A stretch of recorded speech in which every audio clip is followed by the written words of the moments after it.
যুবকেরা তরুণেরা হযরত ইব্রাহিম আলাইহিস সালাম আব্বা জান হুকুম পাওয়ার সাথে সাথে কেন কি ব্যাপার আল্লাহ ওখানে পানি নাই ওখানে গাছপালা নাই ওখানে ঘর নাই ওখানে কোনো মানুষের বসতি নাই আল্লাহ পাক গরম এলাকা ওখানে আমার এই ছোট বাচ্চা আর স্ত্রীটাকে আমি কি করে রেখে এসি এমন কোন প্রশ্ন ইব্রাহিম নবী করেনি আল্লাহ পাক যে হুকুম করেছে ইব্রাহিম নবী সঙ্গে সঙ্গে হুকুমের তামিলের জন্য রওনা দিয়েছে স্ত্রী বাচ্চাকে সাথে করে নিয়ে মক্কায় চলে গেল ইরাকে বাবন শহরে হুজুরের ঘর ছিল ওখান থেকে রওনা দিয়ে মক্কা জমিনে চলে গেল এই যুবকেরা আপনারা মায়েরা আল্লাহ সব থেকে আগে আমাদের কাছে স্বামী স্ত্রীকে নিয়ে বাচ্চাকে নিয়ে ওই জায়গায় যখন রওনা দিয়ে ওই জায়গায় বসিয়ে দিয়ে ইব্রাহিম নবী যখন চলে আসতে লেগেছে কিছু খাবার পানি রয়েছে সাথে হযরত আম্মা জান হাজেরা বলতে লেগেছে আমার প্রাণের স্বামী এই জায়গায় আপনি আমাদেরকে রেখে চলে যাচ্ছে এখানে কোনো লোকালয় নাই বসতি নাই ঘর নাই বাড়ি নাই গাছপালা ছায়া নাই এই গরম মরুভূমি বাড়িতে আপনি আমাদেরকে ছেড়ে যাচ্ছে কোনো পানি খাওয়ার ব্যবস্থা নাই কিছু খাবার পানি রয়েছে এটা রেখে দিয়ে আপনি চলে যাচ্ছেন কেন ইব্রাহিম নবীর মুখে কোনো কথা নাই আবার দু কদম এগিয়ে যায় আবার বলে কেন রেখে চলে যাচ্ছে হুজুর আমার চুপ রয়েছে এদিকে আম্মা হাজেরা বলতে লেগেছে আমার প্রাণের স্বামী আপনি আমাকে আর ইসমাইলকে এই জায়গায় যে রেখে চলে যাচ্ছে এটা আপনার ইচ্ছা না আল্লাহ পাকের হুকুম ওই সময় ইব্রাহিম নবী দাঁড়িয়ে গিয়ে বলে হে আমার প্রাণের স্ত্রী নবীরা আল্লাহর হুকুম ছাড়া চলে না আপনাকে আর বাচ্চাকে এখানে রেখে যাচ্ছি এটা আমার আল্লাহ পাকের হুকুম এই যুবকেরা তরুণীরা বাবেরা কেমন ভাবে আল্লাহর হুকুমকে মেনেছে কেমন আল্লাহকে ভালোবেসেছে আর আমরা তো ইচ্ছা করে করে মাচানে বসে থাকি আল্লাহর হুকুম নামাজকে ছেড়ে দিই আমরা তো ইচ্ছা করে করে ক্লাবে আড্ডা দিই আল্লাহর হুকুম নামাজকে ছেড়ে দিই আমরা তো ইচ্ছা করে করে পার্টি অফিসে নেতার কাছে বসে থাকি আল্লাহর হুকুমকে ছেড়ে দিই এ যুবকেরা ভেবে দেখো তুমি আমি কত অন্যায় করছি কেমন কঠিন দিন হবে যেদিন মাথার এক ব্যক্তি এক হাত উপরে আল্লাহ সূর্যকে নামিয়ে দেবে এই তাপেতে তুমি আমি সহ্য করতে পারছি না এখানে ছায়া ওখানে ছায়া খুঁজছি সেদিন কোনো ছায়া থাকবে না আল্লাহ সাজিম ছাড়া ওই ছায়া কখনো পাওয়া যাবে না 7 শ্রেণীর মানুষ পাবে এই যুবকেরা তরুণেরা বাবেরা তার মধ্যে 1 শ্রেণীর মানুষ হলো তারা যারা কিনা টাইমে টাইমে টাইমে টাইমে আমার আল্লাহর খুশির জন্য আল্লাহকে রুকু সিজদা দেয় আল্লাহ পাক কিভাবে পরীক্ষা নিয়েছেন শোনেন এ না জওয়ান তরুণেরা আমার নবী পাকের প্রেমিকেরা আমার আল্লাহ প্রথম পরীক্ষা নিয়ে নিল জানের পরীক্ষা জালিম নমরুদের সামনে ইব্রাহিম নবীর ঈমানের পরীক্ষা শুরু হয়েছে জানের পরীক্ষা শুরু হয়েছে এ যুবকেরা তরুণেরা বাপেরা নমরুদ এমন করে এক আল্লাহকে মানত না নমরুদ প্রাকৃতিকের উপাসনা করত আজও যেমন পৃথিবীর জমিনে প্রাকৃতির উপাসনা করার লাখো কোটি মানুষ তৈরি হয়েছে তোমাকে আমাকে সেই দিকে নিয়ে যাবার ষড়যন্ত্র চলছে নমরুদও সেই রকম করত সে জোর করে নিজের উপাসনা করত সে চাঁদের সূর্যের উপাসনা করাতো বিভিন্ন ভাবে সে নকল নকল খোদার উপাসনা করাতো ইব্রাহিম নবী আলাইহিস সালামকে এইভাবেও বাধা দিয়েছে একদিন রাজ দরবারে ডেকে নিয়ে আসা হয়েছে ইব্রাহিম নবী একা তিনার পিছনে কোনো দল ছিল না তিনার পিছনে কোনো লোক বল ছিল না তিনার পিছনে কোনো রাজ ক্ষমতা ছিল না আব্বা জান ইব্রাহিম আলাইহিস সালাম কি যখন নমরুদ বলে তুমি নাকি আমাদের খোদার বিরোধী করো তুমি নাকি আমার নেতৃত্ব মানতে চাও না ইব্রাহিম আলাইহিস সালাম জানে এই জালিম হত্যা করে দেবে মেরে দেবে এর বিরোধী যারা করে তাদেরকে কতল করে দেবে ইব্রাহিম নবী জানের ময়া করেনি আল্লাহর প্রেমকে প্রাধান্য দিয়ে ইব্রাহিম নবী ওই জায়গায় দাঁড়িয়ে বলেছিল এ নমরুদ আপনি যেটা শুনেছেন ঠিক শুনেছে তোমাদের তৈরি করা হাতের কাল্পনিক খোদা খোদাকে আমি ইব্রাহিম মানি না, তোমরা সূর্যের উপাসনা করো, আমি ইব্রাহিম করি না, তোমরা চাঁদের উপাসনা করো, আমি ইব্রাহিম করি না, তোমরা পাহাড়ের উপাসনা করো, আমি ইব্রাহিম করি না, তোমরা প্রাকৃতিক পূজা করো, আমি ইব্রাহিম করি না, আমি ইব্রাহিম একমাত্র তিনার পূজা করি, তিনার উপাসনা করি, যিনি পাহাড় পর্বত চাঁদ সূর্য তোমাকে এবং আমাকে তামাম কায়নাতের একমাত্র মালিক তিনি হলেন আল্লাহ, সেই আল্লাহর উপাসনা করি। আরো জোরে বলুন সুবহান। শুরু হচ্ছে, দেখো এই কথাটা বলার জন্য ইব্রাহিম নবী জানে আমার জান চলে যাবে।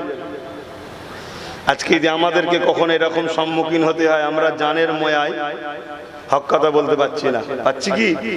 সামান্য যদি বলে দেওয়া হয় হকপন্থীদের সঙ্গে থাকলে দোকান বন্ধ করে দেবো, দোকান খোলার ধান্দায় হক ছেড়ে দিচ্ছি, হকপন্থীদের সঙ্গে থাকলে তোর টোটো রাস্তায় তুলতে দেবো না, অমনি ব্যাগ হক দল ছেড়ে দিচ্ছে, আছে না? তাহলে জানের পরীক্ষা শুরু হয়েছে। ইব্রাহিম আলাইহিস সালাম বলতে লেগেছে, এ নমরুদ আমি সেই আল্লাহকে মানি যে মৃত্যুকে জীবিত করে এবং জীবিত মানুষের মৃত্যু দেয়। এ না জওয়ান তরুণেরা, নমরুদ এই কথা শোনার পরে আসতে লেগেছে আর বলতে লেগেছে, ইব্রাহিম রে, এটা তো আমিও করতে পারি, এটা তো আমিও করে থাকি, তুমি দেখবে কেমন ভাবে আমারও ক্ষমতা আছে মুর্দাকে জিন্দা করা, জিন্দাকে মুর্দা মৃত্যু দিয়া। এই হতভাগা নমরুদ কি করলো, দুজন আসামিকে কারাগার জেলখানা থেকে নিয়ে এলো, একজনের কালকে ফাঁসি হবার কথা, অর্থাৎ যার কালকে মৃত্যু হবে, নমরুদ তাকে আজাদ করে দিল, দিয়ে বলল দেখো যার মৃত্যু হবে তাকে আজাদ করে দিলাম, তাকে জিন্দা করে দিলাম, আর কালকে যার আজাদ হবার কথা, সে রেহাই পেয়ে যাবার কথা, নমরুদ তাকে মৃত্যুদণ্ড দিয়ে দিল। দেখো যে বেঁচে ছিল তাকে আমি মেরে দিলাম। হযরত নবী ইব্রাহিম আলাইহিস সালাম মুচকি হাসলেন, এই মূর্খর সাথে তর্ক করা যাবে না। এই দ্বিতীয় কথা ইব্রাহিম নবী বলতে লাগলে, এ নমরুদ শোনো, আমার আল্লাহ তো তিনি যিনি পূব থেকে সূর্য তোলে পশ্চিমে ডুবিয়ে দেয় এবং কিয়ামতের সময় আল্লাহ পাক পশ্চিম থেকেও সূর্য উঠাতে পারবেন, উঠাবেন তিনি। আমার আল্লাহ পূব থেকে তুলে পশ্চিমে ডুবায়, তুমি যদি খোদা হও তাহলে পশ্চিম থেকে উঠিয়ে দেখো। ওই জায়গায় নমরুদ আর পারল না, ফেল হয়ে গেল। কিন্তু জালিমদের একটা বদ খসলত দেখবেন আছে, আজকে মিলাবেন। যারা জালিম শাসক হয়, অত্যাচারী শাসক হয়, তাদের একটা বদ অভ্যাস আছে, সেদিনও ছিল আজও আছে। যখনই দেখবে তর্ক যুক্তি তার পাচ্ছে না, অমনি বলে মার, ধর, মার। কথা বুঝে আসছে?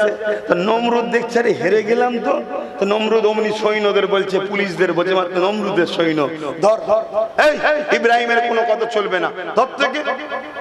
তা আজও যখন কেউ যুক্তি দিয়ে কথা দিয়ে বুঝায় যেটা অন্যায় হচ্ছে, কথা বুঝে আসছে, রাস্তাটা এই দিক দিয়ে নাই এদিক দিয়ে করা দরকার, বা এটা এখানে নয় ওখানে, হয়তো ভালো কথা বুঝাচ্ছে, কিন্তু দেখবে তার মনের মতো যদি না হয়, জালিম অত্যাচারীরা তারা দেখবেন জোর জুলুম শুরু করে দেবে।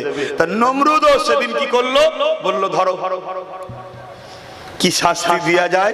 বলছে এমন একটা শাস্তি দিতে হবে যেন ইবরাত হয়ে থাকে, স্মৃতি হয়ে থাকে। বিশাল আগুন করো, 3 মাস ধরে কাঠ জোগাড় করা হয়েছে। ক মাস? 3 মাস। তাহলে কত কাঠ বুঝতে পারছেন? এটা রাজার হুকুমে 3 মাস কাঠ মানে কত বুঝতে পারছেন? সেই কাঠ জোগাড় করে ইব্রাহিমের বাড়ির সামনে, এই নমরুদের বাড়ির সামনে বিশাল কুয়া করে, আর সেখানে কাঠ দেওয়া হয়েছে, দিয়ে আগুন ধরিয়ে দেওয়া হয়েছে। আর আগুনের ফুঙ্কার, আগুনের তেজ এত বেড়ে গেছে যে ইব্রাহিম আলাইহিস সালামকে যে ফেলবে, কাছে যেতে পারছে না, কয়েক মাইল পর্যন্ত তাপ, কাছে যেতে পারছে না। তো কি করা যাবে? তৎকালীন সময় ছদ্মবেশে ইবলিস শয়তান ইঞ্জিনিয়ারিং বুদ্ধি দিলেন, কি একটা কপিকল বা দড়িকল করে দূর থেকে ছুঁড়ে ফেলে দাও। যাতে করে কাছে যেতে না হয়, কথা মতো কাজ। ইব্রাহিম আলাইহিস সালামের পরীক্ষা হচ্ছে কুরবানি কাকে বলে দেখুন। আর এই স্মৃতিটা ৭০০০ ৮০০০ বছর আগেকার ঘটনা। আজকে কেন শোনাচ্ছি আমি, আল্লাহ এটা চেয়েছেন যে আমার যারা মাহবুব হবে তারা দুনিয়ায় কখনো মিটে যায় না, আর আখিরাতেও কখনো মিটবে না, তাদের স্মৃতি বানাতে হবে। জোরে বলুন সুবহানাল্লাহ। তাই তো আমরা ঈদে মিলাদুন নবী বানাই, কেন এটা আল্লাহর হুকুম, ইয়াদগার বানানো। কথা বুঝে আসছে তো ভাইয়ের আমার? ইব্রাহিম আলাইহিস সালাম তিনি ওই যে মেশিনটা বা যন্ত্রটা তৈরি হলো যাতে করে টেনে ফেলে দেবে, তাতে বসানো হয়েছে বিশাল আগুন, লাখো লাখো মানুষ সব ঘিরে আছে। আরে আমাদের খোদার বিরোধী করেছে, আরে ইব্রাহিমকে আজকে আগুনে ফেলে পুরানো হবে। সবাই আনন্দ করছে, ফুর্তি করছে, দেখছে। কথা বুঝে আসছে? ওর মধ্যে ইব্রাহিমের চাচাও রয়েছে, আজর নাম। কি নাম? ওই ইব্রাহিম নবীর চাচা হয়। কোরআনে বাবা হিসাবে তুলনা দেওয়া হয়েছে, আব্বা হিসাবে। কেন? চাচাকে বাপু তো বলা হয়। কথা বুঝে আসছে? আব্বাজানকে আগুনে ফেলা হবে,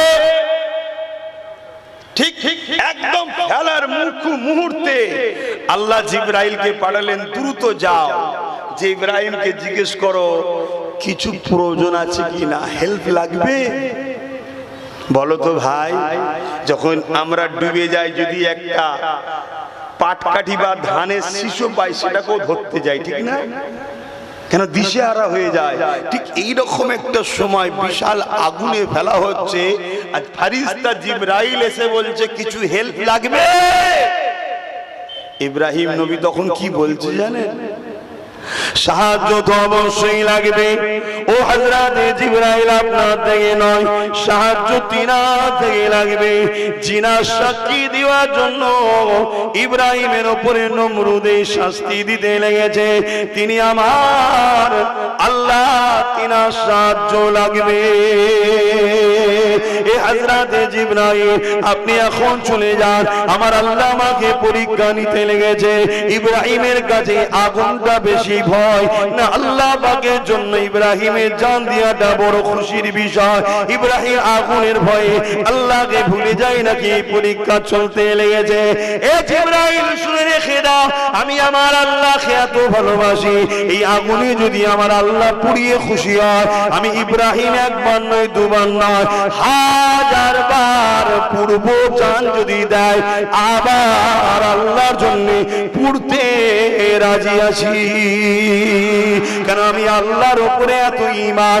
এই আগুনের ক্ষমতা নাই আল্লাহ যদি না চাই পুড়তে পারে, এই আগুনের ক্ষমতা নাই আল্লাহ যদি না চায় আমি ইব্রাহিমকে পুড়াতে পারে। আমার আল্লাহ যদি চায় এই আগুনে পুড়বে ইব্রাহিম, আর এর জন্য আল্লাহ খুশি হবে। আমি এমন একটা ইব্রাহিম, আমার মালিক আল্লাহর খুশির জন্য একবার নয় দুবার নয়, 1000 বার পুড়তে রাজি আছি।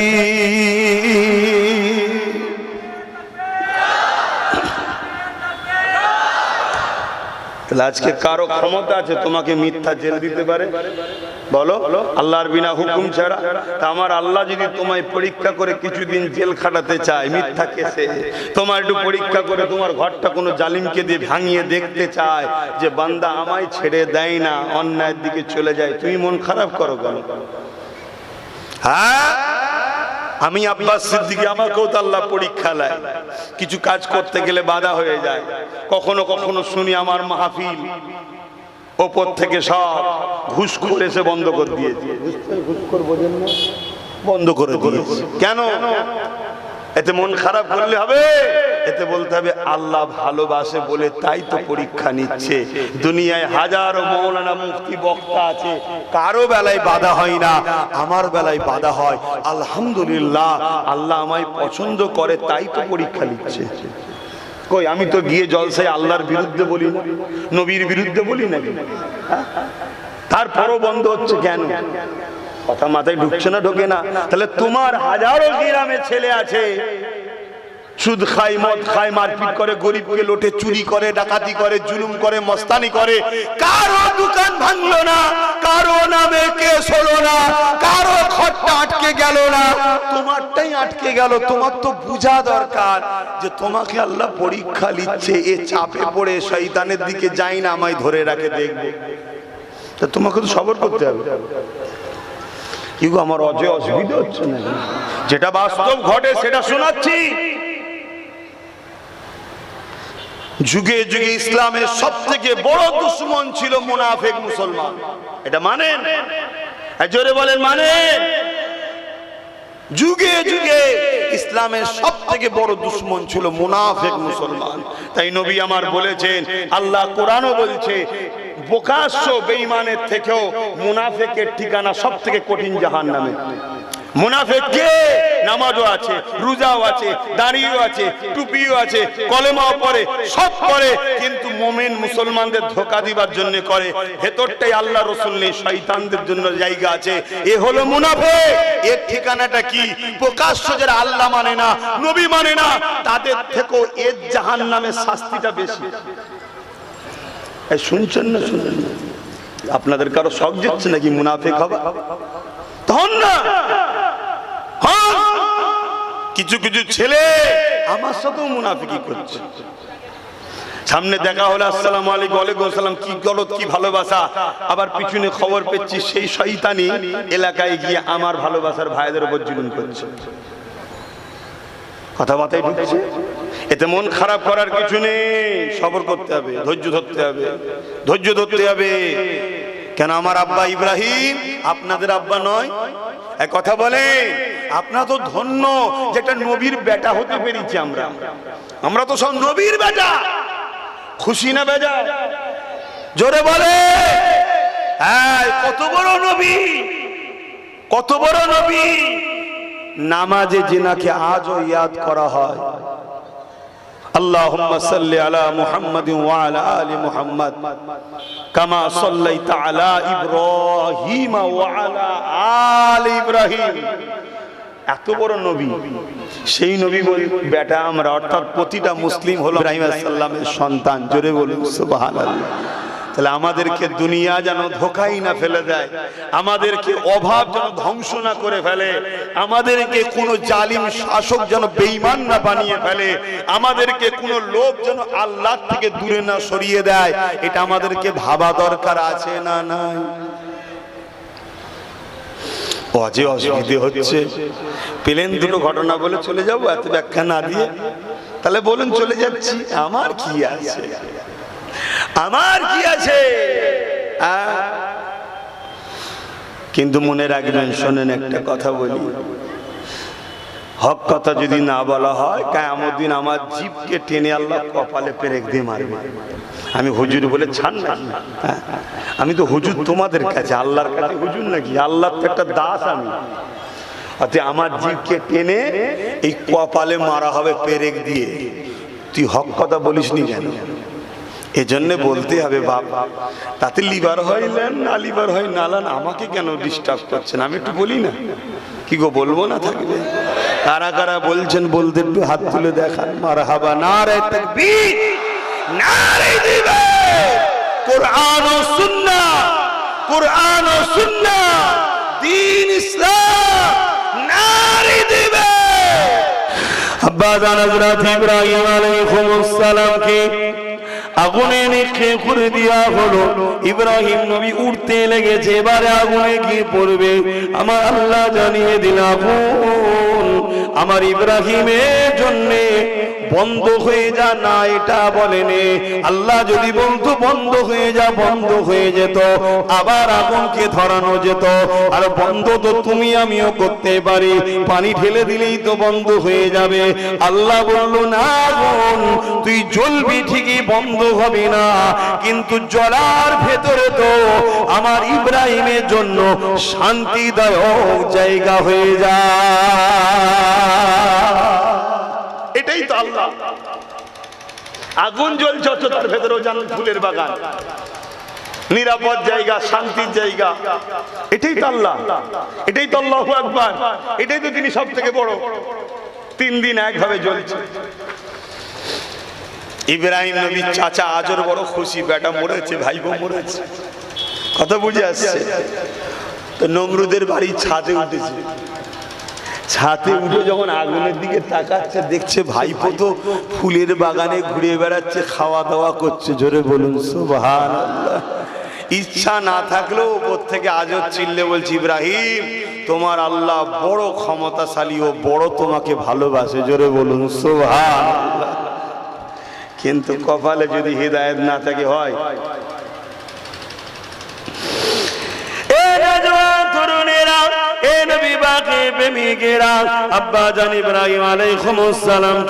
এইভাবে আল্লাহ বা প্রথমে জানের পরীক্ষা নিল, আল্লাহর প্রেমেতে দুনিয়াকে প্রমাণ করে দিল। আজও সে আলোচনা আল্লাহ আমাকেও করাচ্ছে, আপনাকেও শুনতে হচ্ছে। আল্লাহ কোরআনে সূরা ইব্রাহিম নবী নামে একটা সূরা পর্যন্ত দিয়ে দিয়েছে, যাতে কিয়ামত পর্যন্ত আমার বন্ধুর আলোচনা হবে, আমার মাহবুব বান্দার আলোচনা হবে, দুনিয়ার মানুষ শুনবে। তোরা যে বলিস আল্লাহকে ভালোবাসে, তোদের ভালোবাসাটা কেমন, আর আমার ইব্রাহিমের ভালোবাসাটা কেমন? তোরা তো কুরবানি দিচ্ছিস, ঠিকই কথা। আমার ইব্রাহিম প্রথম নিজের জানের কুরবানি দিয়েছে, দেখ ওই জ্বলন্ত আগুনে আমার জন্য পড়েছে। আমি যদি চাই বাঁচবে, আমি যদি চাই মরবে, কোনো কারো কাছে সাহায্য চাই না, এমনকি জিবরাইলের কাছেও সাহায্য চাইল না। এ যুবকেরা, তরুণেরা, ও নবী পাকের প্রেমিকেরা, আল্লাহ পাক দ্বিতীয় পরীক্ষা নিতে শুরু করে দিল। আল্লাহ পাক কোনো সন্তান দিল না। দীর্ঘদিনের পরে 90+ হয়ে যাওয়ার পর আল্লাহ পাক ইব্রাহিম নবীকে একটা সন্তান দিল। যে সন্তান তো সন্তান, একটা জান্নাতি বাচ্চা দিল। নবীদের সম্পর্ক জান্নাতের সাথে, তাই নবী আলাইহিস সালামরা প্রতিটা নবীর চেহারা থেকে নূর আলো জ্যোতি বেরোতো। হযরত ইসমাঈল আলাইহিস সালামকে আল্লাহ দিল। যখনই বাচ্চাটা দুনিয়ার জমিনে এলো, একটা এত বছর পর এলো, আমার আল্লাহ পাক জানিয়ে দিল, ও ইব্রাহিম, প্রতিবেশী বাচ্চা পরিবারকে তো সবাই ভালোবাসে, আমি প্রিয় না, তোমার বাচ্চা স্ত্রী বেশি প্রিয়। এই পরীক্ষা তুমি আমাকে দাও। যাও তোমার স্ত্রী আর বাচ্চাকে ওই যে কাবা যেখানে রয়েছে ওই জায়গায় তখন ঘরটা ছিল না, কেননা নূহ নবীর প্লাবনে ওই কাবাটা শহীদ হয়ে গিয়েছিল। ইব্রাহিম নবী আবার তৃতীয়বার নির্মাণ করেছে।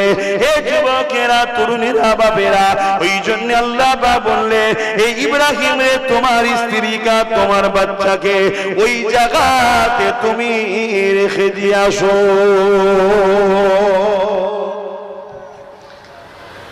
যদি বলা হয় মায়ের বাড়ি বাপের বাড়ি রেখে আসো, তাই আমরা রেখে আসতে চাই না। কি করছেন নাকি? না, আমার বাচ্চা আমার কাছে থাকবে, আমার স্ত্রী আমার কাছে থাকবে, কি রেখে আসতে চাই কেউ? আর এখানে আল্লাহ কি হুকুম করছে? গরম হচ্ছে নাকি? একটু বলবেন, কষ্ট হলে বলবেন, আমি দোয়া করে দেবো। কেন আপনাদের এলাকায় আবার প্রচুর গরম, কথা বুঝে আসছে। আমি তো 7টায় জন্য টাইম দিয়েছিলাম, কিন্তু ছেলে বললো 8টায় ওঠে।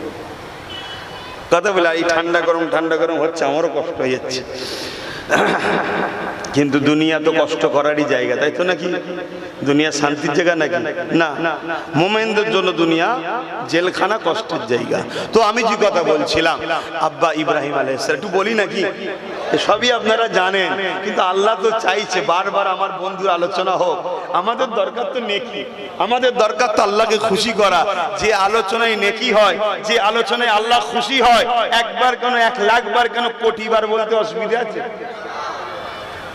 খুব ভালো করে বোঝে আল্লাহ বাপ পরিবারের প্রেম, আবার নিজের সন্তানের প্রেম পরীক্ষা নিচ্ছে।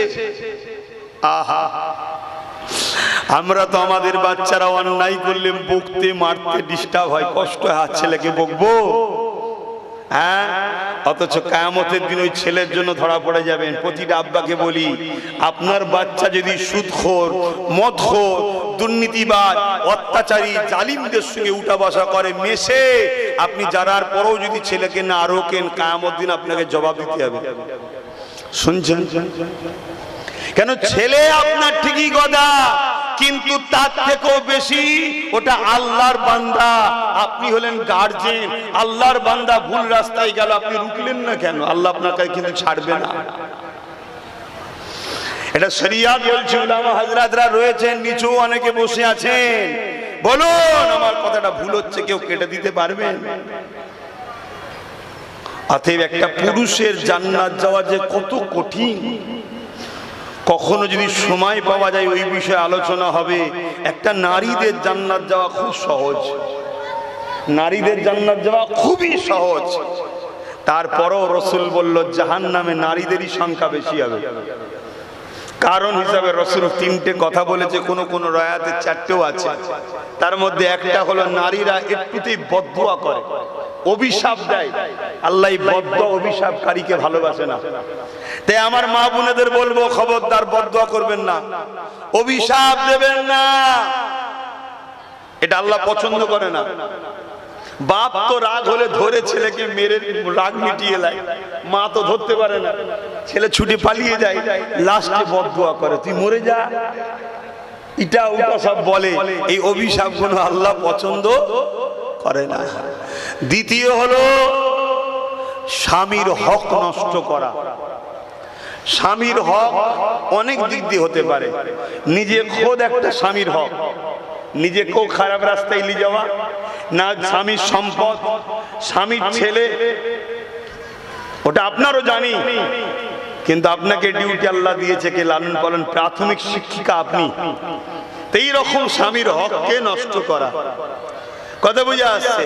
3 নম্বর, যেটা আমার আম্মা বোনেদের মধ্যে বেশি পাওয়া যায়, যেটা সত্য সেটা বলছি, যাতে করে মা বোনেরা ছেড়ে ত্যাগ করে, কি এর কথা ওকে, ওর কথা ওকে, এক জায়গায় বসলে হয়। ও চাচি, ও বুবু, ও ফুপু, ও খালা, এই হয়েছে জানো, ও এই করেছে জানো, এই পরচর্চায় থাকা, এটা আল্লাহ পছন্দ। এক জায়গায় বসে নবীদের আলোচনা করেন, এক জায়গায় বসে সাহাবাদের আলোচনা করেন, ওলিয়া আউলিয়াদের আলোচনা করেন, নিজে কত নামাজ কোরআন তেলাওয়াত করেন, কিভাবে দোয়া দরুদ পড়েন, এই নিয়ে আলোচনা করেন না, পরে সমালোচনা করেন কেন? মা বোনেরা আশা করছি করেন আপনার এলাকায়। তারপরও এই 3টে কারণের জন্য নারীরা জাহান্নামের সংখ্যা বেশি হবে। আর পুরুষ জান্নাত যাওয়া সবথেকে বড় কঠিন, পুরুষের জান্নাত যাওয়া সব থেকে বড় কঠিন। কারণ একটা পুরুষ জান্নাত যখন যাবে, আল্লাহ তাকে ডাকবে, এদিকে আসো, বলো হিসাব দাও। হিসাব দিচ্ছে, নিজের নামাজ রোজা হজ যাকাত দান খায়রাত ঈমান আমল সব ঠিক আছে, আল্লাহ আমি যাই। আল্লাহ বলবে না, তোমার স্ত্রীর হিসাবটা দাও। আল্লাহ ওটা ওর কাছ থেকে নেন না, না তোমার তুমি ওর গার্জিয়ান ছিলে, সে পর্দা করতো, সে পরের বাড়ি গিয়ে বসে টিভি দেখতো নাকি, সে কি রাস্তায় বেরিয়ে বেরিয়ে মিছিলে ঘুরতো নাকি, এসব জিজ্ঞেস করা হবে। শুনছেন আব্বা জানেরা? আল্লাহ ওটা ওকে জিজ্ঞেস, না না তুমি গার্জিয়ান, তুমি স্বামী, তুমি গার্জিয়ান, বলো। আচ্ছা ধরুন স্ত্রীরটাকেও ক্লিয়ার করে ফেললো, হ্যাঁ সব ঠিক ছিল, পাক পবিত্র, পর্দা ফর্দা সব বুঝিয়ে বাজিয়ে রেখেছিল, ভালোবাসায় একে অপরের সাথ দিয়েছে। আল্লাহ চাই তোমার ছেলে কথা বলো, ছেলে নামাজ রোজা করতো, আল্লাহ রসুলের দিনের পক্ষে ছিল, আল্লাহ ছেলেকে জিজ্ঞেস করেন না, না তুমি গার্জিয়ান, বল। শুনছেন কি শোনাচ্ছি? তাহলে আমাদের কি হবে? যত দিন যাচ্ছে ছেলেও তো সব আল্লাহর রহমত, খাতারনাক খাতারনাক দুনিয়ায় ছেলে আসছে, ছোটবেলা থেকেই যা পেকে যাচ্ছে, যা বদমাইশি করছে বলার মতো না। কি হবে? আল্লাহর কাছে দোয়া আছে, সেজদায় পড়ে পড়ে তাহাজ্জুদে কাঁদেন, আল্লাহ সব পারে, আপনার বাচ্চাকে হিদায়াত করে দেবে, বলুন সুবহানাল্লাহ। তো যা বিষয় আলোচনা নয়, আজকে যে বিষয়টা আব্বা ইব্রাহিম আলাইহিস সালামকে আব্বা আল্লাহ হুকুম করে দিলেন, এই ইব্রাহিম তোমার স্ত্রী আর তোমার বাচ্চাকে ওই মরুভূমি যেখানে কাবা রয়েছে ওই মক্কাতে রেখে আসো। এ যুবকেরা, তরুণেরা, হযরত ইব্রাহিম আলাইহিস সালাম আব্বা জান হুকুম পাওয়ার সাথে সাথে, কেন কি ব্যাপার? আল্লাহ ওখানে পানি নাই, ওখানে গাছপালা নাই, ওখানে ঘর নাই, ওখানে কোনো মানুষের বসতি নাই, আল্লাহ পাক গরম এলাকা, ওখানে আমার এই ছোট বাচ্চা আর স্ত্রীটাকে আমি কি করে রেখে এসি? এমন কোন প্রশ্ন ইব্রাহিম নবী করেনি। আল্লাহ পাক হুকুম করেছে, ইব্রাহিম নবী সঙ্গে সঙ্গে হুকুমের তামিলে জন্য রওনা দিয়েছে স্ত্রী বাচ্চাকে সাথে করে নিয়ে মক্কায় চলে গেল ইরাকে বাবন শহরে হুজুরের ঘর ছিল ওখান থেকে রওনা দিয়ে মক্কা জমিনে চলে গেল এই যুবকেরা আপনারা মায়েরা আল্লাহ সব থেকে আগে আমাদের কাছে স্বামী স্ত্রীকে নিয়ে বাচ্চাকে নিয়ে ওই জায়গায় যখন রওনা দিয়ে ওই জায়গায় বসিয়ে দিয়ে ইব্রাহিম নবী যখন চলে আসতে লেগেছে কিছু খাবার পানি রয়েছে সাথে হযরত আম্মা জান হাজেরা বলতে লেগেছে আমার প্রাণের স্বামী এই জায়গায় আপনি আমাদেরকে রেখে চলে যাচ্ছে এখানে কোনো লোকালয় নাই বসতি নাই ঘর নাই বাড়ি নাই গাছপালা ছায়া নাই এই গরম মরুভূমি বাড়িতে আপনি আমাদেরকে ছেড়ে যাচ্ছে কোনো পানি খাওয়ার ব্যবস্থা নাই কিছু খাবার পানি রয়েছে এটা রেখে দিয়ে আপনি চলে যাচ্ছেন কেন ইব্রাহিম নবীর মুখে কোনো কথা নাই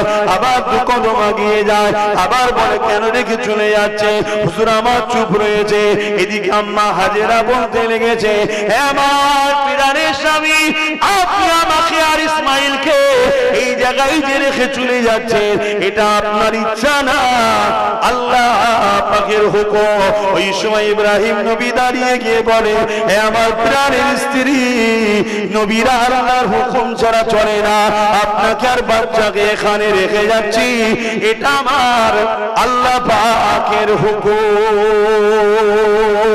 এই যুবকেরা তরুণীরা বাবেরা কেমন ভাবে আল্লাহর হুকুমকে মেনেছে কেমন আল্লাহকে ভালোবেসেছে আর আমরা তো ইচ্ছা করে করে মাচানে বসে থাকি আল্লাহর হুকুম নামাজকে ছেড়ে দিই আমরা তো ইচ্ছা করে করে ক্লাবে আড্ডা দিই আল্লাহর হুকুম নামাজকে ছেড়ে দিই আমরা তো ইচ্ছা করে করে পার্টি অফিসে নেতার কাছে বসে থাকি আল্লাহর হুকুমকে ছেড়ে দিই এ যুবকেরা ভেবে দেখো তুমি আমি কত অন্যায় করছি কেমন কঠিন দিন হবে যেদিন মাথার এক হাত উপরে আল্লাহ সূর্যকে নামিয়ে দেবে এই তাপেতে তুমি আমি সহ্য করতে পারছি না এখানে ছায়া ওখানে ছায়া খুঁজছি সেদিন কোনো ছায়া থাকবে না আল্লাহ শাহিম ছাড়া ওই ছায়া কখনো পাওয়া যাবে না 7 শ্রেণীর মানুষ পাবে এই যুবকেরা তরুণেরা বাবেরা তার মধ্যে 1 শ্রেণীর মানুষ হলো তারা যারা কিনা টাইমে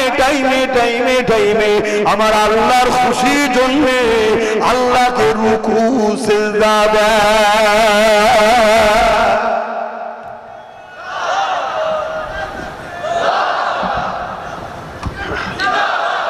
আল্লাহ আমরা মানুষ দুর্বল কখনো হয়তো ঘুম ভাঙে নে ফজর বেলা যুবক তবু আলাদা কথা কিন্তু কাজা পড়ে নেবে কখনো এমন জায়গায় সফরে ছিলে গাড়িতে নামাজ পড়ার উপায় নেই তাও ছেড়ে দিলাম নাচারের কথা আল্লাহ বড় দয়ালু মাফ করে দেন কিন্তু আমার যুব ভাইগুলো দেখেছি বোনগুলো দেখি ইচ্ছা করে বসে আছে ইচ্ছা করে নিজেকে একবার প্রশ্ন করবে না তোমাকে কে দুটো হাত দিল কে দুটো পা দিল কে দুটো চোখ দিল কত ভালোবাসে সেই আল্লাহর জন্য যাও না কিছুই দিন নাও জানো শুধু বাংলাতে বলো আল্লাহ নামাজ পড়তে এসছি ইমামকে ইক্তেদা করে কাবার দিকে মুখ করে তোমায় সেজদা করবো আল্লাহু আকবার ইমাম যা করছে তাই করে ইমাম যা করছে তাই করে দেখে দেখে দেখে দেখে আর সুবহানাল্লাহ সুবহানাল্লাহ সুবহানাল্লাহ এই তাসবিহটা তো জানো এটাই পড়ো না আর আস্তে আস্তে শিখে নাও প্রতিটা মসজিদে শিক্ষা কেন্দ্র তৈরি করুন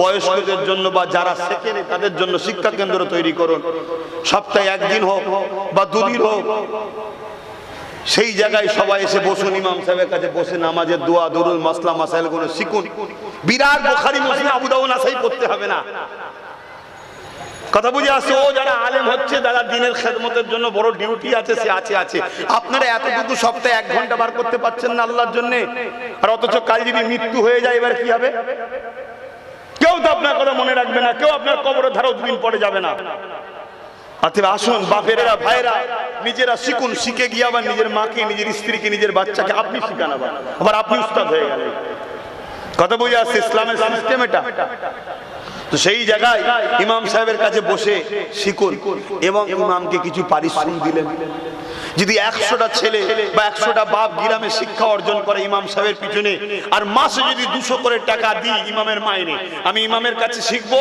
সপ্তাহে 5-6 দিন কি 8 দিন ক্লাস নেবো, আমি ক্লাস করব, ইমাম আমাকে 8 দিন শিখাবে, মাসে 200 টাকা দেবো। এত কম পয়সা দিয়ে দিন শিখার জন্য কথা বলছি। তাহলে এইভাবে যদি 100টা লোক হয়, তাহলে ইমামের মাইনে 20,000 টাকা মাসে হচ্ছে। তাহলে ইমামকে কোনো বেঈমান কাফেরের কাছে ভিক্ষা চাইতে হবে? আর ইমামকে ভিক্ষা দেশে কাফের কোরআনের বিরুদ্ধে বলবে, ইমাম চুপ করে বসে আছে, ইমামের পিছনে নামাজ হবে? তাহলে কোথায় ধর্মটাকে নিয়ে যাচ্ছি আমরা? আসুন নিজেরা ভাবুন, নিজের গ্রামের মসজিদের ইমাম, আল্লাহর ঘরের মেহমান, আল্লাহর ঘরের খাদেম, সে তার সম্মান করুন। আসুন 100টা ছেলে, 100টা বাপ প্রতিজ্ঞাবদ্ধ করেন, সপ্তাহে 2 দিন করে ক্লাস করাবে ইমাম সাহেব, মাসে 8 দিন হচ্ছে। কথা বুঝে আসছে? এই 8 দিন তিনি আমাকে নামাজ, রোজার মসলা মাসাইল শিখাবে, আমি মাসে 200 টাকা, বছরে 12 দুগুণে 2400 টাকা বা 2500 টাকা ধরুন দেবো। এতে কি হবে? আমার ইমামও সম্মানিত হবে। একটা ইমাম যদি ভালো জামা পরে, আপনাদের বুক ফেটে যাবে? একটা ইমাম যদি ভালো গাড়ি মোটরসাইকেল চেপে বেড়ায়, আপনাদের বুক ফেটে যাবে? এ তো গর্ব হওয়া দরকার, আমার ইমাম যাচ্ছে। অন্যান্য ধর্মের ধর্মগুরুরা কিভাবে যাচ্ছে দেখছো না? তাদের পিছনে সিকিউরিটি ফোর্স, আগে পিছু সব যাচ্ছে, কি ভিআইপি। আর তোমার ইমাম ছিঁড়া জামা গুটিয়ে সাইকেলে করে ক্যাচ কুচ করে যাচ্ছে। কেন? কপাল ফাটা। মুসলমান আজকে ধ্বংস। এবার এই সুযোগে ইমামের ফায়দা নিচ্ছে যারা ইসলামের দুশমন। ইমামকে বলছে, তোকে কিছু টাকা দেবো, তুই শুধু আমার বিরুদ্ধে বলবি না, গ্রামকে আমার দিকে রাখবি। ইমাম ভাবছে, আমি কি করবো, আমার তো পেটের জ্বালা আছে, না চারে চলে যাচ্ছে। এর জন্য ইমামও যেমন দোষী, আমরা দোষী নয়। কি গো, আমার কথাটা কষ্ট পেয়েছেন নাকি? বলুন। বলবো না তাহলে কেন? আপনারা জলসা বন্ধ করে দিলে আমি বা খাবো কি করে? তখন কালকে আমাকে আবার সাইকেলে ঘুরতে হবে ক্যাঁচ ক্যাঁচ করে। এটা ভাবছেন নাকি? তকদিরে যদি খোদা জুতো লিখে রাখে, তকদিরে যদি খোদা যদি জুতো লিখে রাখে, সে আমেরিকার প্রেসিডেন্টও যখন বক্তব্য হয় জুতো তার গালে পড়ে। দেখেছেন না? দেখেন। আর তকদিরে যদি খোদা সম্মান লিখে রাখে, ওমর ফারুক মরুভূমির বালিতে শুয়ে আছে, হুজুরকে মারার জন্য যে এসেছে তরোয়াল তুলেছে। বাবা, রাসূলুল্লাহর ব্যাপারটা তো অনেক বড়, নবীর সঙ্গে কারো তো তুলনা হয়নি। নবীর একটা ছাত্রের কথাই বলছি, এসে অবাক, আরে অর্ধেক পৃথিবী সায়েন্সা গাছতলায় বালিতে শুয়ে আছে। এই রকম লোকের আন্ডারে যদি আমরা থাকি, আমরাও বড় নিরাপদে থাকবো। এ হারামখোর নয়, এ চোর নয়, জনগণের ঝেড়ে খাইনি। কথা মাথায় ঢুকছে? সে মারতে এসেছিল, মারা তো দূরের কথা, নিজেকে হুজুরের গোলাম বানিয়ে দিয়েছে। জোরে বলুন সুবহানাল্লাহ।